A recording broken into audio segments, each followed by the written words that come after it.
ओम नमो भगवते वासुदेवाय। भागवत पुराण अष्टम स्कंध दूसरा अध्याय। ग्राह के द्वारा गजेंद्र का पकड़ा जाना। श्री सुखदेव जी ने कहा, परीक्षित, क्षीर सागर में त्रिकुट नाम का एक प्रसिद्ध सुंदर एवं श्रेष्ठ पर्वत था। वह 10,000 योजन ऊंचा था। उसकी लंबाई चौड़ाई भी चारों ओर इतना ही थी।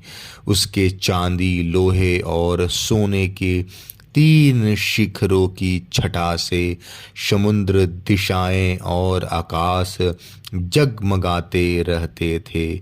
और भी उसके कितने ही शिखर ऐसे थे जो रत्नों और धातुओं की रंग बिरंगी छटा दिखाते हुए सब ओर से दिशाओं को प्रकाशित कर रहे थे।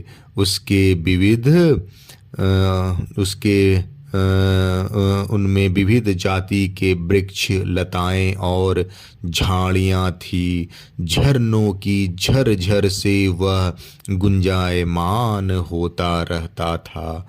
सब ओर से समुद्र की लहरें आ आकर उस पर्वत के निचले भाग से टकराती। उस समय ऐसा जान पड़ता मानो वे पर्वतराज के पांव पखार रही हो। उस पर्वत के हरे पन्ने के पत्थरों से वहां की भूमि ऐसी सांवली हो गई थी जैसे उस पर हरी भरी दूब लग रही हो। उसकी कंदराओं में सिद्ध, चारण, गंधर्व, विद्याधर, नाग, किन्नर और अप्सराएं आदि विहार करने के लिए प्रायः बने ही रहते थे। जब उसके संगीत की ध्वनि चट्टानों से टकराकर गुफाओं में प्रतिध्वनित होने लगती थी, तब बड़े बड़े गर्वीले सिंह उसे दूसरे सिंह की ध्वनि समझकर सह न पाते और अपनी गर्जना से उसे दबा देने के लिए और जोर से गरजने लगते थे। उस पर्वत की तलहटी तरह तरह के जंगली जानवरों के झुंडों से सुशोभित रहती थी। अनेकों प्रकार के वृक्षों से भरे हुए देवताओं के उद्यान में सुंदर सुंदर पक्षी मधुर कंठ से चहकते रहते थे। उस पर बहुत सी नदियां और सरोवर भी थी। उनका जल बड़ा निर्मल था। उनके पुलिन पर मणियों की बालू चमकती रहती थी। उनमें देवंगनाएं स्नान करती थी, जिससे उनका जल अत्यंत सुगंधित हो जाता था। उसकी सुरभि लेकर भीनी भीनी वायु चलती रहती थी। पर्वतराज त्रिकुट की तराई में भगवत प्रेमी महात्मा भगवान वरुण का एक उद्यान था। उसका नाम था ऋतुमान।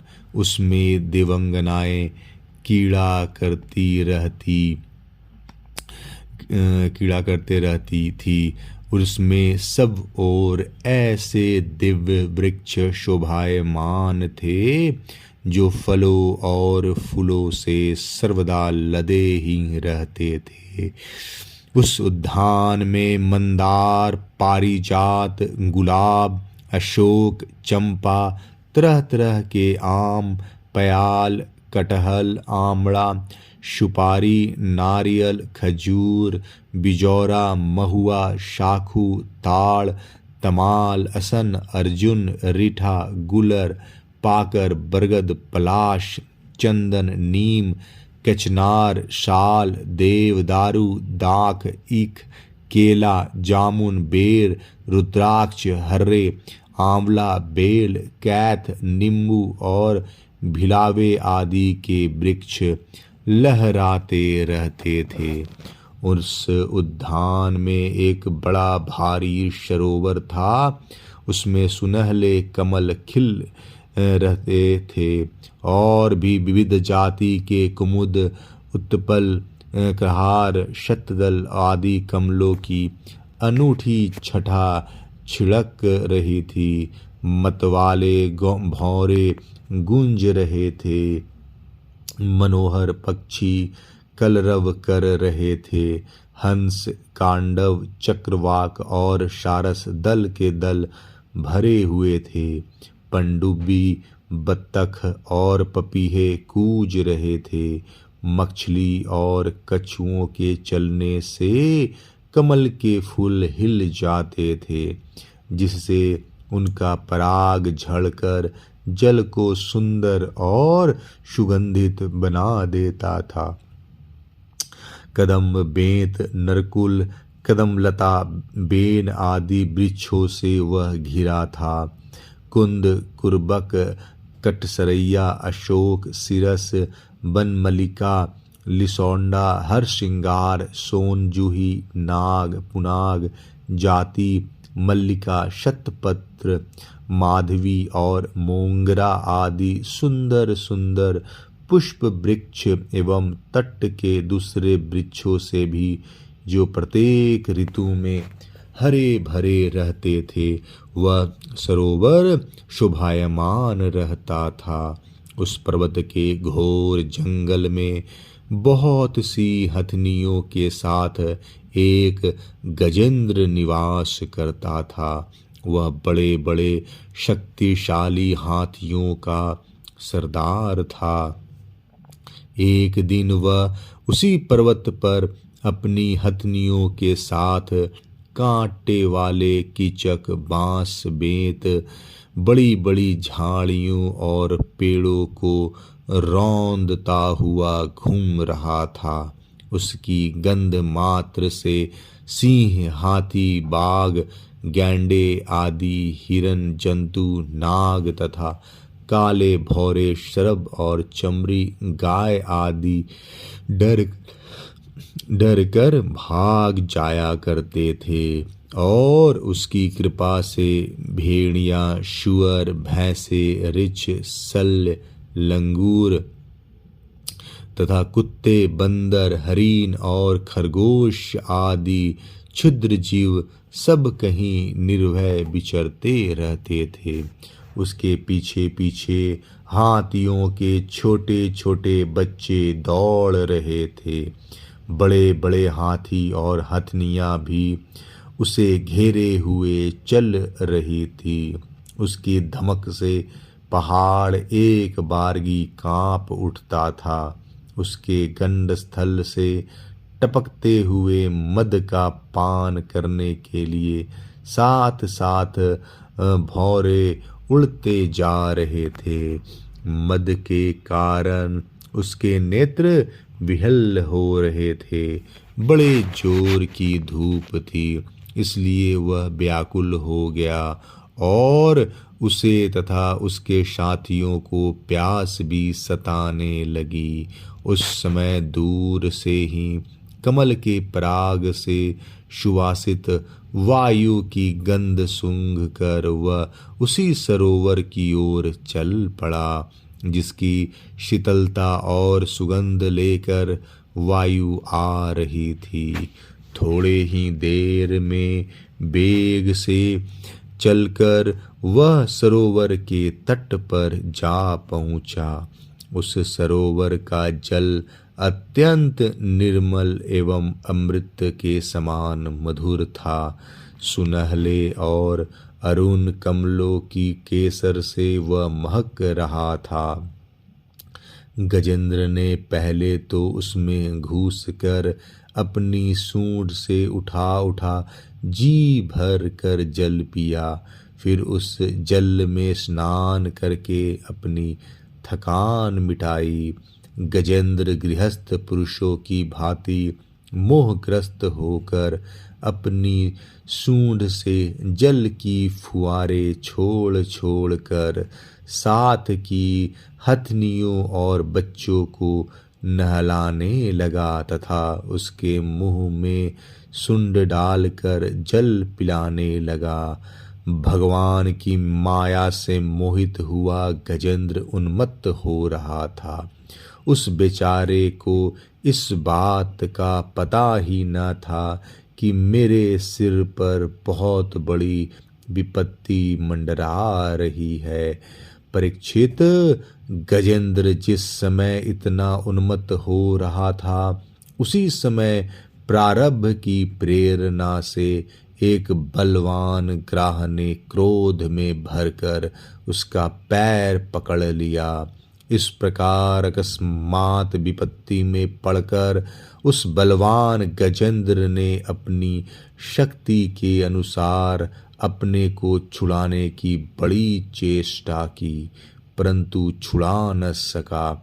दूसरे हाथी हथनियों और उनके बच्चों ने देखा कि उनके स्वामी ग्राह बड़े वेग से खींच रहा है और वे बहुत घबरा रहे हैं। उन्हें बड़ा दुख हुआ। वे बड़ी विकलता से चिंघाड़ने लगे। बहुतों ने उसे सहायता पहुंचाकर जल से बाहर निकाल लेना चाहा, परंतु इसमें भी वे असमर्थ ही रहे। गजेंद्र और ग्राह अपनी अपनी पूरी शक्ति लगाकर भिड़े हुए थे। कभी गजेंद्र ग्राह को बाहर खींच लाता तो कभी ग्राह गजेंद्र को भीतर खींच ले जाता। परीक्षित, इस प्रकार उनको लड़ते लड़ते 1000 वर्ष बीत गए और दोनों ही जीते रहे। यह घटना देखकर देवता भी आश्चर्यचकित हो गए। अंत में बहुत दिनों तक बार बार जल में खींचे जाने से गजेंद्र का शरीर स्थिर पड़ गया। न तो उसके शरीर में बल रह गया और न मन में उत्साह, शक्ति भी छीन हो गई। इधर ग्राह तो जलचर ही ठहरा, इसलिए उसकी शक्ति छिन्न होने के स्थान पर बढ़ गई। वह बड़े उत्साह से और भी बल लगाकर गजेंद्र को खींचने लगा। इस प्रकार देहाभिमानी गजेंद्र अकस्मात प्राण संकट में पड़ गया और अपने को छुड़ाने में सर्वथा असमर्थ हो गया। बहुत देर तक उसने अपने छुटकारे के उपाय पर विचार किया। अंत में वह इस निश्चय पर पहुंचा, यह ग्राह विधाता की फांसी ही है। इसमें फंसकर मैं आतुर हो रहा हूँ। जब मुझे मेरे बराबर के हाथी भी इस विपत्ति से न उबार सके, तब ये बेचारी हथनियाँ तो छुड़ा ही कैसे सकती हैं। इसलिए अब मैं संपूर्ण विश्व के एकमात्र आश्रय भगवान की ही शरण लेता हूँ। काल बड़ा बली है। यह सांप के समान बड़े प्रचंड वेग से सबको निगल जाने के लिए दौड़ता ही रहता है। इससे अत्यंत भयभीत होकर जो कोई भगवान की शरण में चला जाता है, उसे वे प्रभु अवश्य अवश्य बचा लेते हैं। उनके भय से भीत होकर मृत्यु भी अपना काम ठीक ठीक पूरा करता है। वही प्रभु सबके आश्रय हैं। मैं उन्हीं की शरण ग्रहण करता हूँ। द्वितीय अध्याय समाप्त। जय श्री कृष्ण।